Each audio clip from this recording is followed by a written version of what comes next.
Selamat hari Minggu, Bapak, Ibu, Saudara-saudari.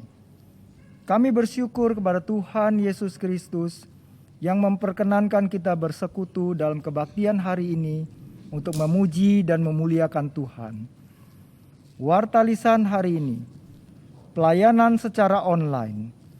Meskipun kita belum dapat datang ke gereja, Bapak, Ibu, Saudara-saudari dapat mengikuti berbagai pelayanan gerejawi secara online, yaitu katekisasi, bina pranika, persekutuan wilayah, persekutuan doa komisi senior, persekutuan doa komisi dewasa, pemahaman Alkitab, persekutuan doa pagi, dan lain-lain.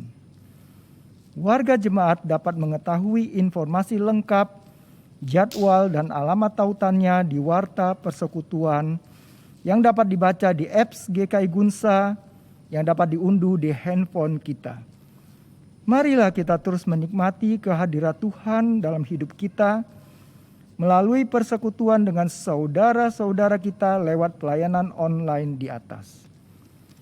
Katekisasi remaja dan pemuda. Majelis Jemaat mengadakan katekisasi remaja dan pemuda yang dipimpin Pendeta Mary Malau mulai hari Minggu 2 Mei 2021 pukul 11.30 sampai 13.00 waktu Indonesia Barat. Kami mengundang para remaja dan pemuda untuk mendaftarkan diri ke kantor tata usaha. Demikianlah warta lisan hari ini. Umat yang dikasihi Tuhan, mari kita memasuki kebaktian Minggu pada hari ini dengan iman yang tertuju kepada Tuhan, Sang Pribadi yang setia membimbing dan menopang kita. Ia yang adalah jalan kebenaran atas kehidupan. Ia pula yang terus memberi kita kekuatan melewati jalan yang berliku. Marilah kita bangkit berdiri. Mari kita memuji nama Tuhan dengan segenap hati.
Umat yang dikasihi Tuhan, kebaktian Minggu pada hari ini dimulai dengan sebuah pengakuan bahwa pertolongan kita datang dari Allah Bapa Pencipta langit dan bumi yang tidak pernah meninggalkan perbuatan tangannya.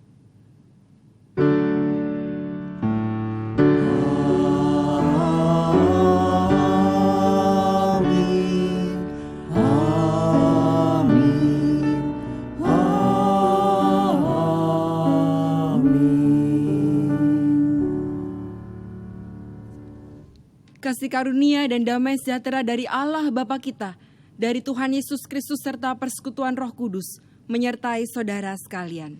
Dan menyertai saudara juga. Umat yang dikasihi Tuhan, bicara soal pertobatan, barangkali sudah menjadi sebuah bahan perpenungan dalam hidup sehari-hari. Namun hari ini, mari kita kembali mengevaluasi kejernihan dan motivasi dari sebuah pertobatan yang kita upayakan dan lakukan.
Jemaat yang dikasihi Tuhan, mari dengan segala kerendahan hati dan kesadaran dalam diri kita mengaku segala dosa dan pelanggaran kita di hadapan Allah yang Maha Tahu. Mari kita berdoa. Di tengah-tengah keterbatasan yang kami alami dan kesadaran akan keberdosaan kami datang kepadamu ya Allah untuk mengakuinya. Sebab kami hancur, kami tidak berdaya, dan kami tidak pernah dapat berbuat apa-apa ketika kami tidak merasakan anugerah dan kasih setia Tuhan. Oleh karena itu, pada saat ini, kami memohon kiranya Engkau mencurahkan belas kasih-Mu atas kami, memulihkan keadaan kami. Sebab kami tahu Engkau adalah Allah yang sanggup untuk mengubahkan, bahkan memulihkan keadaan kami, seperti pujian yang baru saja kami naikkan. Ya Allah, ya penebus, selidikilah hati kami, dan ujilah kami.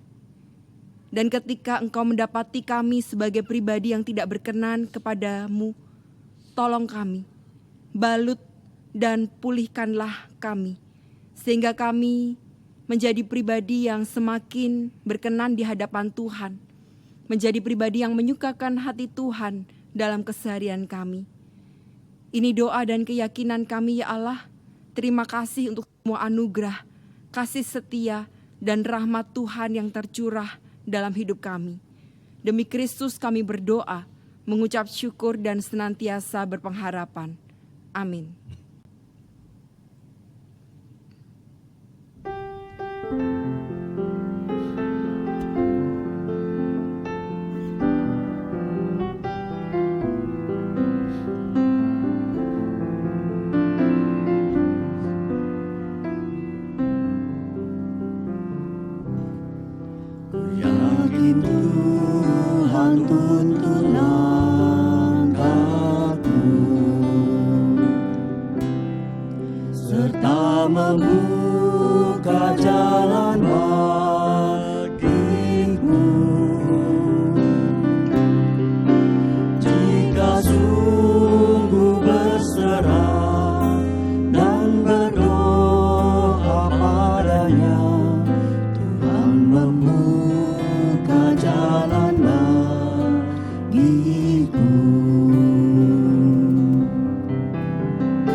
serta membuka jalan bagiku.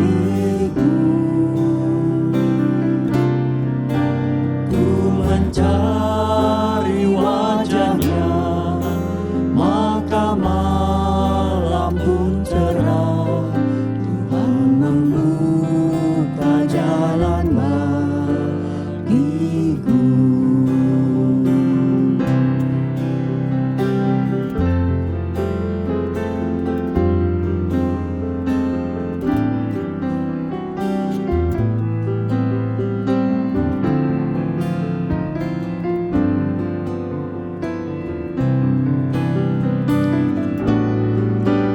Yakin Tuhan tuntun langkahku, serta membuka jalan bagiku. Bagi Dia hidupku, kata dan tindakanku. Tuhan membuka jalan bagiku.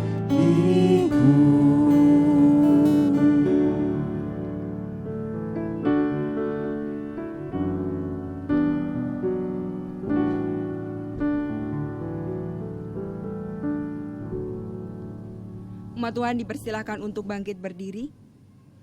Bagi setiap kita yang sungguh-sungguh menyesal dan bersedia untuk hidup dalam pertobatan, maka dengarkanlah berita anugerah dari Tuhan yang diambil dari Yesaya pasal 12 ayatnya yang pertama sampai dengan yang ketiga. Pada waktu itu engkau akan berkata, "Aku mau bersyukur kepadamu ya Tuhan, karena sungguh pun engkau telah murka terhadap aku, tetapi murkamu telah surut, dan engkau menghibur aku. Sungguh, Allah itu keselamatanku. Aku percaya dengan tidak gemetar, sebab Tuhan Allah itu kekuatanku dan mazmurku. Ia telah menjadi keselamatanku. Maka kamu akan menimba air dengan kegirangan dari mata air keselamatan." Demikianlah berita anugerah dari Tuhan. Syukur kepada Allah.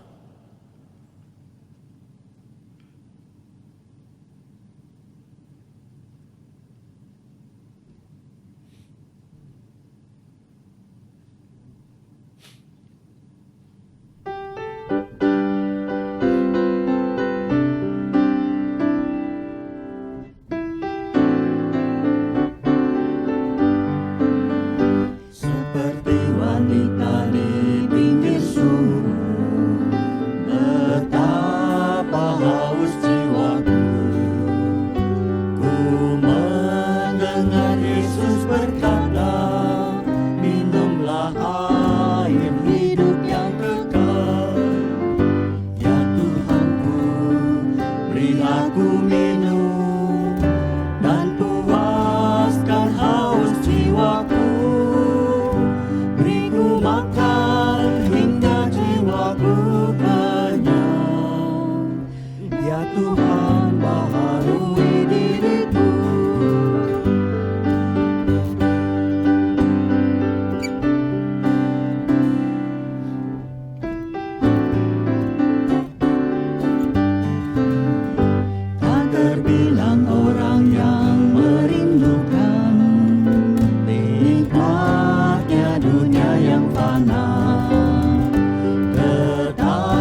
Mari kita bersehati memohon pertolongan Roh Kudus agar setiap kali firman Tuhan diberitakan pada waktu itu jugalah kita diubahkan.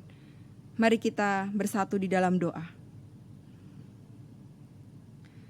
Seperti seorang wanita di pinggir sumur yang merindukan air hidup yang kekal, demikianlah jiwa kami ya Allah, yang haus akan kebenaran firman-Mu. Ketika badai hidup menerpa dan kami seolah tak sanggup lagi untuk berhadapan dengannya, ajari kami untuk terus mengandalkan Kristus melalui kebenaran firman-Mu. Ketika kami menyadari bahwa diri kami sangat terbatas, ajari kami untuk senantiasa berseru kepadamu ya Allah, pribadi yang tidak pernah terbatas dan tidak pernah dibatasi oleh apapun juga. Saat ini, biarlah hati kami terarah kepadamu dan firman-Mu kembali meneguhkan kami, supaya kami kembali disegarkan, diingatkan, dinasehati, bahkan juga ditegur. Hingga pada akhirnya hidup kami, keseluruhan hati dan jiwa kami, pikiran kami, semuanya hanya tertuju kepada Tuhan dan memuliakan nama Tuhan melalui kehidupan keseharian kami. Bersamalah dengan kami ya Allah, berfirmanlah, sebab kami sungguh ingin mendengar. Di dalam nama Tuhan Yesus Kristus kami berdoa, mengucap syukur dan senantiasa berpengharapan. Amin.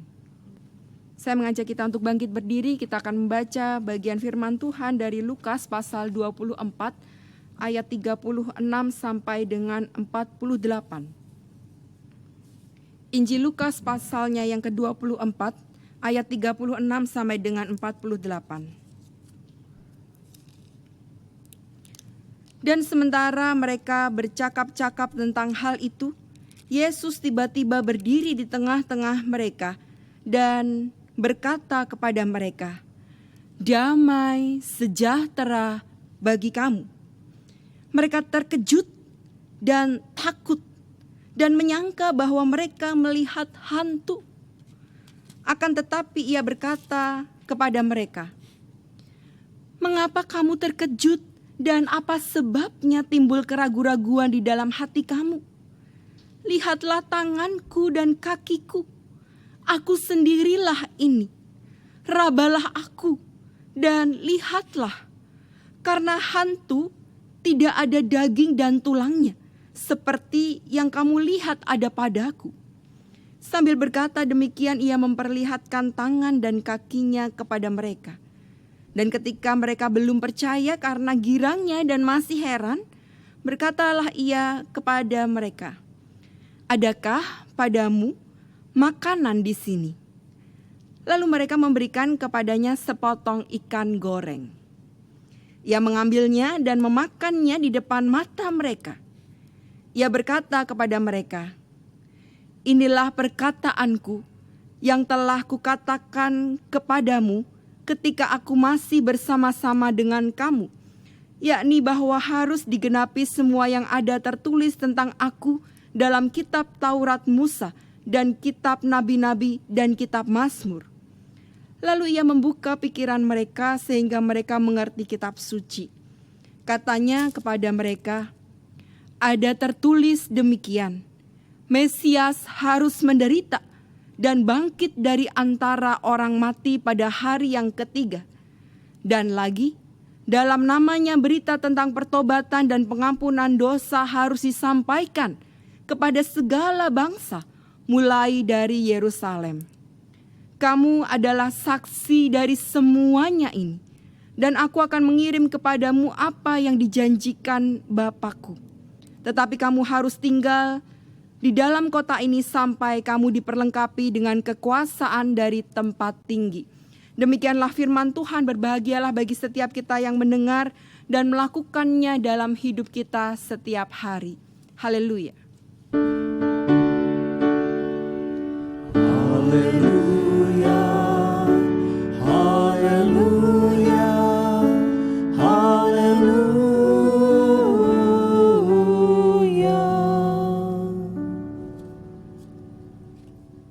Silakan.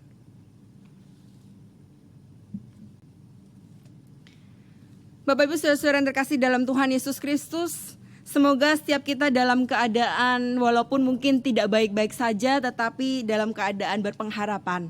Nah, hari ini kita akan kembali bergumul soal pertobatan. Sesuatu yang barangkali ya udah sering banget didengar sama telinga kita.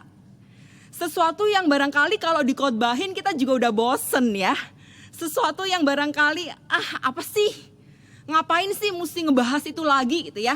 Karena kalau ngomongin soal pertobatan banyak orang yang kemudian gak nyaman. Banyak orang yang belum apa-apa, pendetanya belum ngomong apa-apa udah mau kabur aja gitu ya. Pendetanya belum ngomong, belum khotbah udah merasa gak nyaman. Oh nanti saya ditegor, oh nanti saya dibeginiin dan segalanya. Ya Bapak Ibu, betapapun kita tidak nyaman, tetapi kebenaran firman Tuhan bukankah harus diberitakan. Ya jadi ya nikmatin aja, walaupun mungkin kita gak akan nyaman. Karena khotbah-khotbah soal pertobatan barangkali mungkin membuat kita sesak di awal, tetapi semoga melegakan pada akhirnya. Nah, kalau saya bertanya nih, Bapak Ibu coba bayangin ketika kita berada di sebuah kota atau daerah yang asing buat kita, dan ketika kita pada waktu itu tersesat, apa yang akan kita lakukan? Saya kasih 3 opsi ya. Opsi yang pertama adalah kita akan mencari bantuan orang-orang di sekitar kita, tidak peduli siapa mereka. Maksudnya tidak peduli siapa mereka tuh ya siapapun kita tanya itu ya. Walaupun kita tahu bahwa mungkin dia juga gak ngerti-ngerti banget. Mungkin dia bukan orang yang bisa kita percaya mungkin. Mungkin dia bukan orang pemerintah atau apapun begitu ya. Jadi ya siapapun kita tanya. Yang kedua, kita akan mencari bantuan yang kedua lebih terarah nih kepada orang yang kita tahu memang kapasitasnya bisa bantu kita. Kita akan cari bantuan kepada orang yang bertugas gitu ya, orang yang mengemban sebuah tugas, tanggung jawab atau kepercayaan atau jabatan. Jadi kita merasa lebih safe. Oh ya karena saya bertanyanya kepada orang yang tepat. Ya udah deh saya nanya ke situ. Itu opsi 2 ya. Opsi yang ketiga adalah ketika kita tersesat ya kita diam aja. Bodo amat lah, ya udahlah. Dalam kegetiran kita, kegamangan kita, ketidaknyamanan kita ya udah nggak apa-apa, nggak berbuat apapun. Tersesat mah tersesat aja. Ya nanti let it flow aja lah, ngalir aja. Toh besok ada hari baru gitu ya. Kalau memang saya harus tersesat di kota ini ya nggak apa-apa. Walaupun ingat berarti tujuan kita tidak tercapai karena kita membiarkan diri kita tersesat. Kita membiarkan diri kita ya udah di titik itu. Padahal ketika kita melakukan sebuah perjalanan maka kita punya tujuan bukan? Nah Bapak Ibu, opsi mana yang Bapak Ibu ambil? Cari bantuan kepada seadanya orang di sekitar situ, bodo amat dengan kapasitasnya. Yang kedua, walaupun rada susah, tapi saya memastikan saya mencari bantuan kepada orang yang punya kapasitas untuk tolong saya. Atau ya saya nikmatin aja, tersesat juga gak apa-apa. Nah Bapak Ibu, bukankah dosa seringkali diibaratkan sebagai seseorang yang sedang tersesat? Dan ada begitu banyak di antara kita yang ternyata opsinya memilih yang ketiga. Udah tahu tersesat, udah tahu kita sedang dalam keadaan bahaya, udah tahu kita sedang dalam keadaan kritis, dalam keadaan yang memang seharusnya harus ditolong atau harus segera mungkin mencari bantuan, ya tapi kita diam aja, gak berbuat apa-apa. Atau mungkin bahkan justru menikmati. Karena dosa itu emang enak. Kita nikmatin, kita merasa ya udahlah gak apa-apa. Dan mungkin penafsiran kita terhadap Alkitab jadi salah gitu. Oh ya mungkin emang Tuhan udah tetapin kita di sini dalam keadaan yang begini gitu. Nah Bapak Ibu yang terkasih dalam Tuhan Yesus Kristus, satu hal yang memprihatinkan adalah ketika kita berdosa, bukan karena kita tidak tahu kita harus apa. Yang memprihatinkan adalah kita tahu kita harus apa, tetapi kita tidak melangkah. Dan itu fatal. ya. Kalau orang nggak tahu bisa diomongin. Kalau orang nggak tahu bisa dikasih tahu, gak apa-apa kok. Kalau nggak tahu nggak apa-apa. Tapi masalahnya banyak orang udah tahu. Kebenaran firman Tuhannya udah tahu. Standarnya udah tahu. Ya udah sampai di titik itu, tahu. Di kognitif kita, di pikiran kita, tapi hatinya gak jalan. Tidak ada pergerakan, tidak ada perubahan. Tahu tetapi tidak melakukan. Dan ini sesuatu yang memprihatinkan sekali.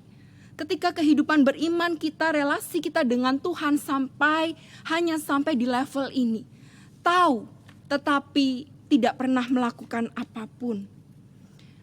Hari ini kita diminta supaya ketika kita tahu benar, sadar benar bahwa hidup kita sedang terjebak dalam ikatan dosa. Karena udah banyak orang yang ngomongin ke kita, udah banyak orang yang kasih tahu ke kita, karena udah banyak orang yang negor ke kita, berarti kita udah tahu dong ya. Karena kita udah tahu, hari ini kita didorong untuk ayolah, lakukan, melangkahlah, supaya kita tidak terus-menerus berada dalam kehidupan keberdosaan kita. Apalagi menikmatinya. Nah, hari ini dalam bacaan yang tersedia bagi kita dalam Injil Lukas pasal 24 ayat 36, kita akan melihat bahwa Yesus menampakkan diri kepada murid-muridnya. Lihat reaksi pertama kali ketika murid-muridnya itu bertemu dengan sang guru yang sudah bangkit. Reaksi yang pertama kali ditunjukkan adalah dalam bahasa Yunani dipakai dengan kata empobos. Empobos yang artinya rasa takut yang begitu mendalam. Jadi rasa takutnya ini gak main-main nih. Gak cuma datar-datar aja, tapi udah sampai di rasa takut yang dalam, yang ngeri banget. Dan ini yang dialami murid-murid pada waktu itu. Umatnya dikasihi Tuhan, murid-murid pada waktu itu tentu sebelumnya sudah mengenal betul siapa Tuhan, siapa guru mereka. Bagaimana tidak? Sebab murid-murid pada waktu itu selalu mengikuti Yesus dalam pelayanan, mujizat dan apapun yang Yesus lakukan, mereka berada di belakang Yesus. Tetapi ternyata mereka tidak pernah memahami kitab suci seutuhnya. Sehingga ketika Yesus bangkit, ya tetap aja kaget. Ketika Yesus bangkit, ya tetap aja syok, takut banget. Tapi hari ini kita akan belajar dari murid-murid yang pada waktu itu berada dalam ketakutan, kengerian yang luar biasa. Yang pertama, kita akan belajar menyadari bahwa kasih setia Tuhan, kasih karunia Allah itu selalu ada dalam diri kita. Bapak Ibu, ketika murid-murid pada waktu itu seolah masih meragukan Yesus, kita lihat respon dan reaksi Yesus. Yesus tidak pernah menghakimi mereka. Yesus cuma bilang, kok kamu masih aja takut sih? Kok kaget kenapa? Yesus gak pernah menghakimi mereka. Gimana sih? Udah lama kan ikut saya? Udah lama kan ikut ajaran saya? Kok ya masih gak ngerti juga gimana? Enggak. Yesus justru menampakkan reaksi dan respon yang berbeda. Ia memeluk, merangkul murid-murid yang pada waktu itu gak ngerti. Ia justru memperlihatkan sebuah bukti yang nyata kepada murid-muridnya. Mempersilahkan murid-murid pada waktu itu untuk meraba. Ini aku, rabalah, lihatlah. Bahkan Yesus pada waktu itu bilang, ada gak makanan? Kalau ada, sini saya buktiin saya makan loh. Karena hantu gak makan ikan goreng ya. Yesus makan ikan goreng yang disediakan oleh para murid pada waktu itu. Bapak Ibu, kalau kita ingat lagi, kalau ngomongin soal ikan, kita ingat lagi bagaimana mujizat yang Tuhan Yesus berikan terhadap orang banyak. Ya, roti dan ikan yang Tuhan pecah-pecahkan. Kalau kita ngomongin lagi soal ikan, maka kita juga akan melihat kembali dan ingat kembali latar belakang murid-murid pada waktu itu. Sebagian berasal dari nelayan yang begitu akrab dengan ikan. Dan pada waktu itu murid-murid punya ikan goreng. Mereka memberikan pada Yesus ikan goreng dan Yesus menyantapnya. Sekali lagi kita akan melihat bagaimana Yesus selalu punya belas kasih dan karunia, rahmat kepada murid-muridnya, bahkan selalu kasih kesempatan kedua. Ini beda banget dengan barangkali kebanyakan dari kita ya. Kalau kita adalah seorang guru, lalu kemudian kita ngajar murid kita merasa bahwa kita udah kasih tahu terus, tiap hari kita udah ajar terus. Lalu kemudian murid kita nggak ngerti, kita akan bilang, gimana sih, nggak ngerti juga, gitu ya, gregetan. Tapi Yesus enggak loh. Sekalipun murid-murid nggak ngerti juga, nggak paham juga, nggak apa-apa. Yesus tahu benar kapasitas mereka. Jadi Bapak Ibu, kalau kita bicara soal pertobatan dan menghubungkan kembali dengan kisah murid-murid pada waktu itu, kita akan melihat betapa kasih Allah, rahmat Allah selalu ada pada kita. Dan sambutlah itu. Berapa kali kita diperdengarkan khotbah, berapa kali sapa gembala setiap hari selalu menyirami hidup kita. Berapa kali Yesus kasih kesempatan demi kesempatan buat hidup kita. Dan itulah kasih Tuhan buat kita.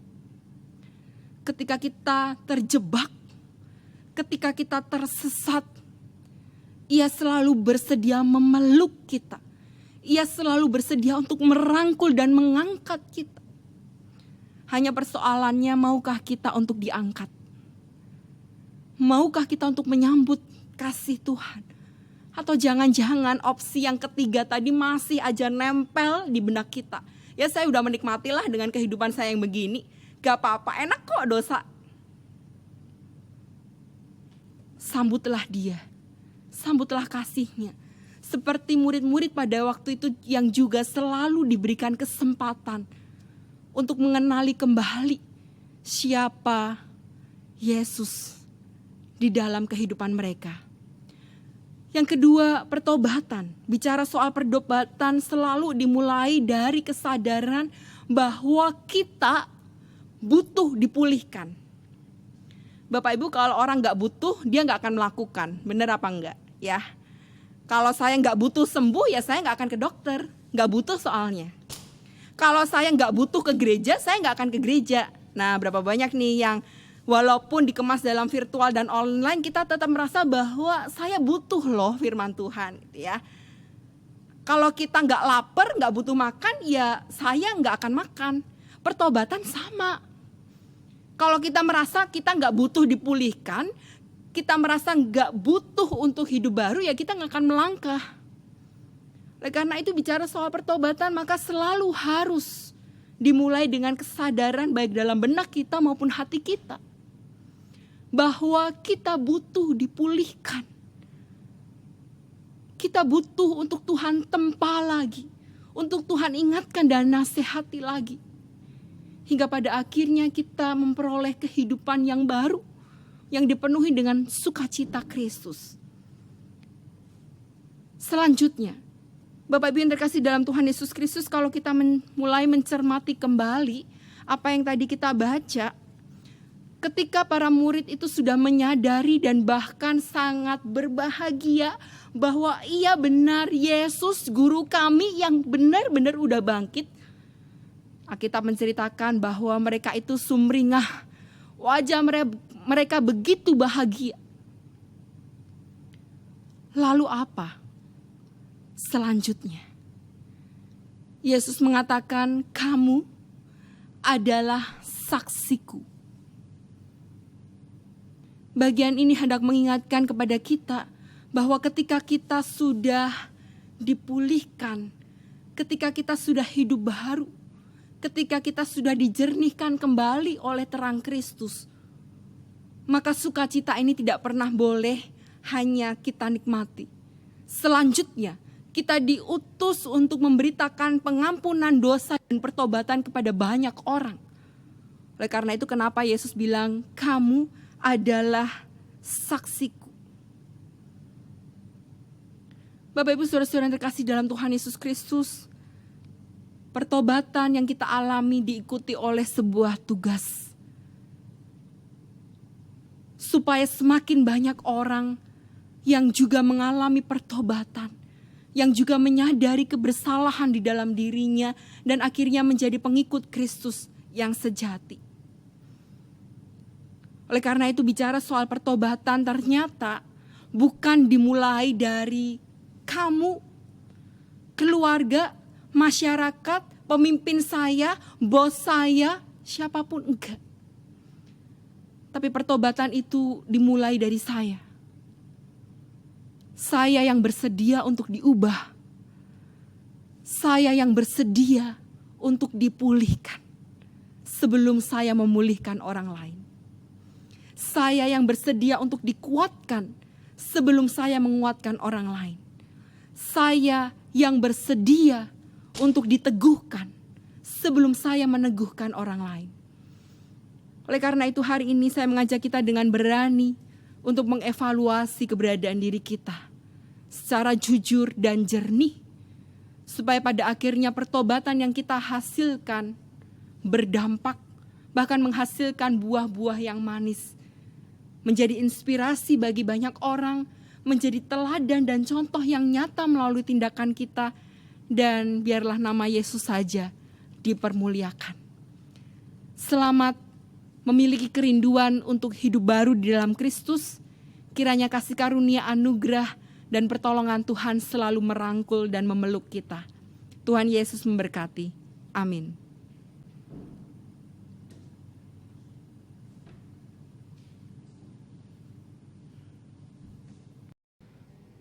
Bapak Ibu diundang untuk bangkit berdiri.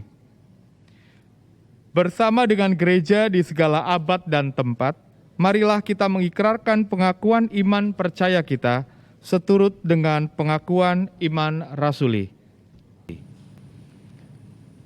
Aku percaya kepada Allah, Bapa yang Maha Kuasa, Kali ke langit dan bumi, dan kepada Yesus Kristus, anaknya yang tunggal Tuhan kita, yang dikandung daripada Roh Kudus, lahir dari anak darah Maria, yang menderita sengsara di bawah pemerintahan Pontius Pilatus, disalibkan, mati dan dikuburkan, turun ke dalam kerajaan maut. Pada hari yang ketiga, bangkit pula dari antara orang mati, naik ke sorga, duduk di sebelah kanan Allah, Bapa yang Maha Kuasa, dan dari sana ia akan datang untuk menghakimi orang yang hidup dan yang mati. Aku percaya pada Roh Kudus, gereja yang kudus dan am, persekutuan orang kudus, pengampunan dosa, kebangkitan orang mati, dan hidup yang kekal. Amin.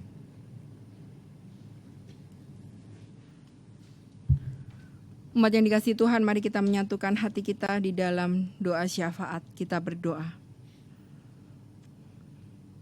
Segala syukur hanya bagi-Mu ya Tuhan, yang berulang kali memberikan kepada kami kesempatan demi kesempatan untuk memperbaiki hidup kami.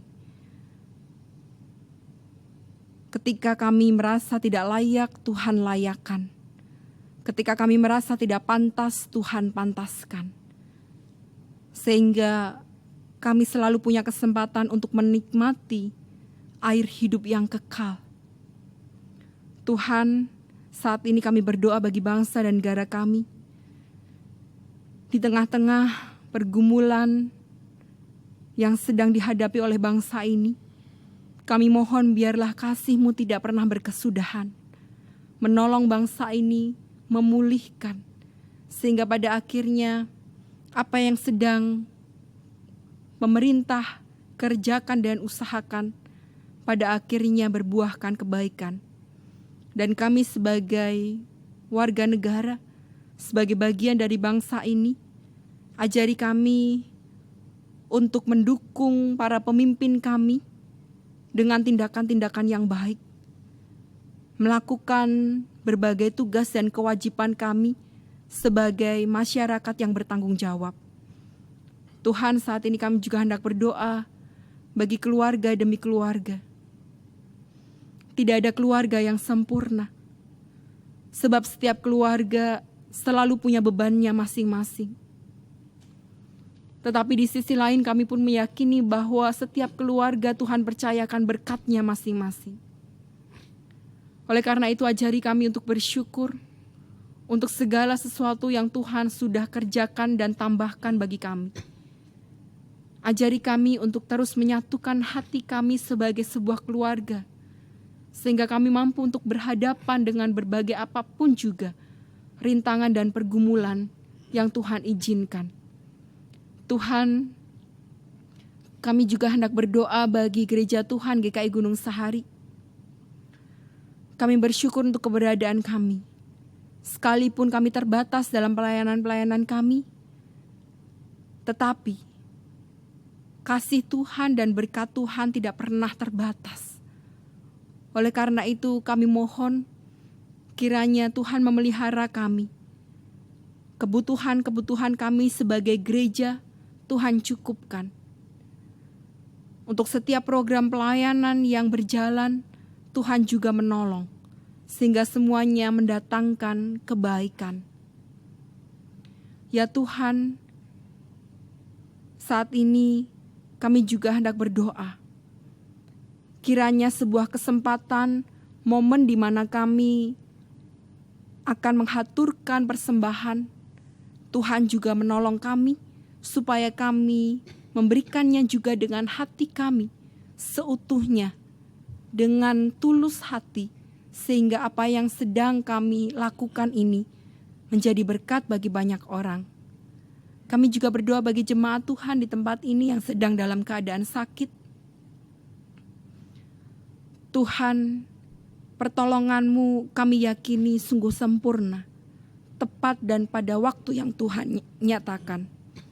Oleh karena itu kami memohon, kiranya Engkau senantiasa memberikan kesembuhan dan pemulihan untuk setiap upaya yang sekarang sedang dikerjakan. Tuhan juga yang menolong. Ini doa syukur kami ya Allah, ini doa syafaat kami yang kami naikkan di dalam nama Tuhan Yesus Kristus, Allah yang begitu baik, yang menjadi tempat bersandar kami, bahkan yang kami andalkan dalam keseharian kami. Demi Kristus kami berdoa, mengucap syukur, dan senantiasa berpengharapan. Amin.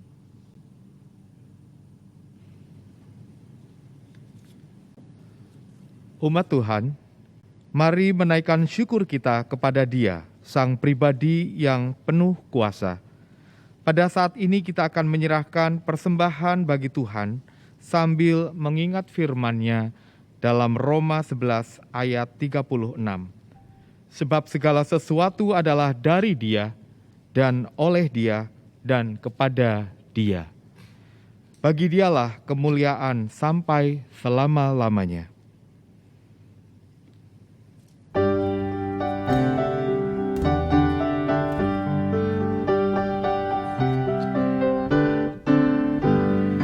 Bila topan keras melanda hidupmu, bila putus asa dan letih lesu, berkat Tuhan satu-satu hidupnya, kau niscaya kagum oleh kasih-Nya.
Mari kita berdoa.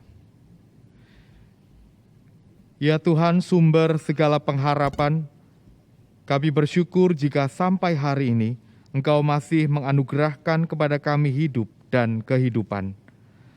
Saat ini kami mempersembahkan apa yang ada pada kami dengan kerelaan dan hati yang tulus. Kiranya Engkau memberkati persembahan kami, supaya menjadi berkat bagi banyak orang. Setiap orang yang Tuhan utus untuk mengelolanya, kiranya Engkau juga memberikan hikmat kebijaksanaan. Ini doa syukur kami, di dalam nama Tuhan Yesus kami bersyukur. Amin.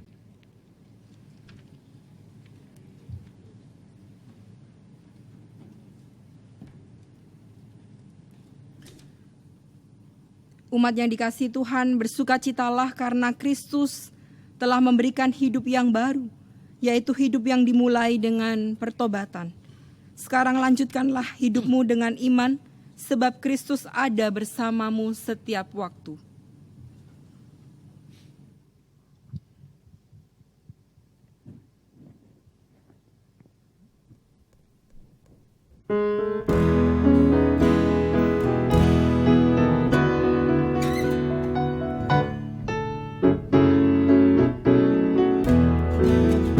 Perubahan besar di kehidupanku sejak Yesus di hatiku.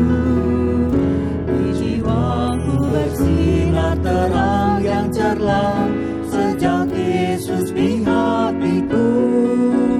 Sejak Yesus di hatiku. Sejak Yesus di hatiku. Jiwaku bergemar bagai ombak besar sejak Yesus di hatiku.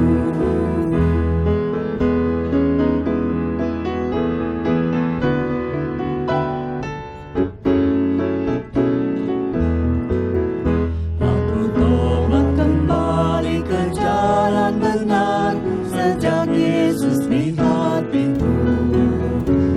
Dosaku dihapus, jiwaku segar sejak Yesus di hatiku. Sejak Yesus di hatiku. Sejak Yesus di hatiku. Jiwaku bergemar bagai ombak besar sejak Yesus di hatiku.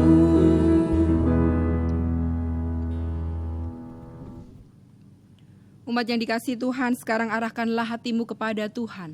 Kami mengarahkan hati kami kepada Tuhan. Jadilah saksi Kristus. Syukur pada Allah, Terpujilah Tuhan. kini dan selamanya. Sekarang terimalah berkat Tuhan. Tuhan memberkati engkau dan melindungi engkau. Tuhan menyinari engkau dengan wajah-Nya dan memberi engkau kasih karunia. Tuhan menghadapkan wajah-Nya kepadamu dan memberi engkau damai sejahtera. Amin.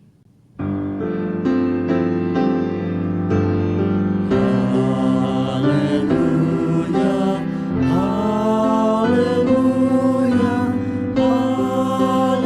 haleluya, haleluya,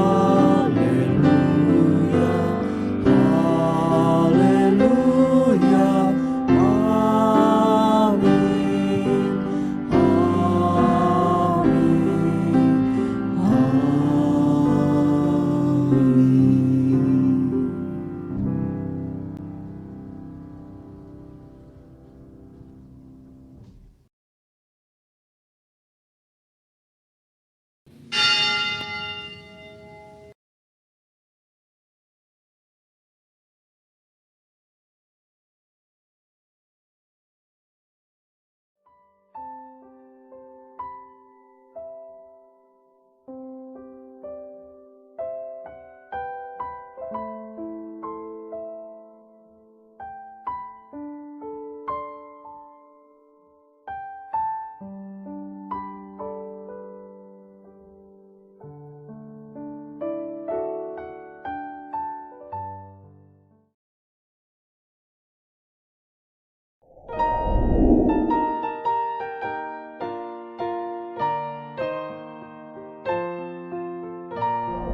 Ketika pandemi belum usai dan gedung-gedung gereja masih kosong, 4 gereja di Kelurahan Gunung Sahari Selatan, GKI Gunung Sahari, GSJK, GKI Bungur, dan GBI Elion tetap saling bergandengan dalam menyatakan kasih Kristus bagi lingkungan sekitar.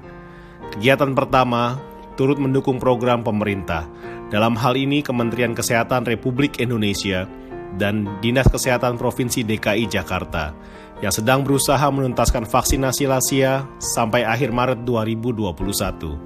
Dalam hal tersebut, Puskesmas Kecamatan Johar Baru bekerja sama dengan Klinik Pratama Gria Kasih Insani dan TGPC 19 didukung 4 gereja menyelenggarakan vaksinasi lansia bagi warga DKI pada tanggal 29 sampai 31 Maret 2021. Dan vaksinasi yang kedua dilaksanakan 28 hari kemudian bertempat di GKI Gunung Sahari 4 nomor 8. Yang kedua, pembagian 500 sembako gratis pada tanggal 8 Mei 2021 untuk warga RT 01, 05, 06, 07, 08, 09, 14, RW 07, RT 07, RT 08, RW 01 yang nama-namanya sudah disusun oleh masing-masing ketua RT bertempat di GKI Bungur.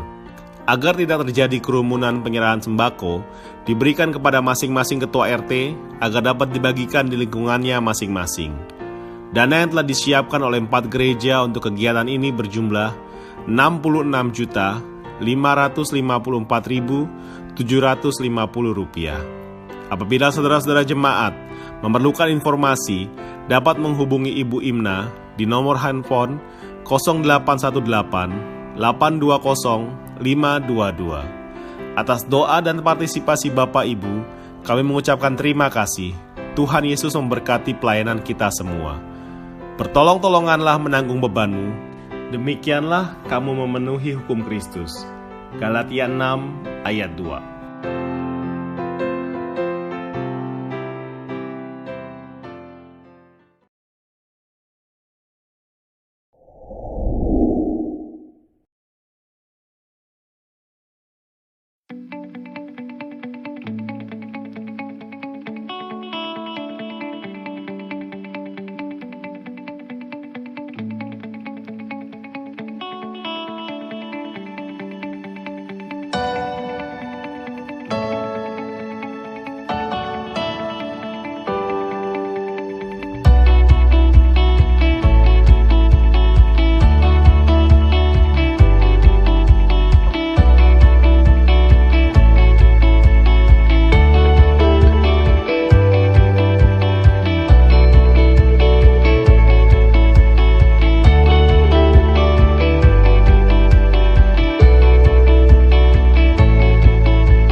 We satisfy your soul thirst.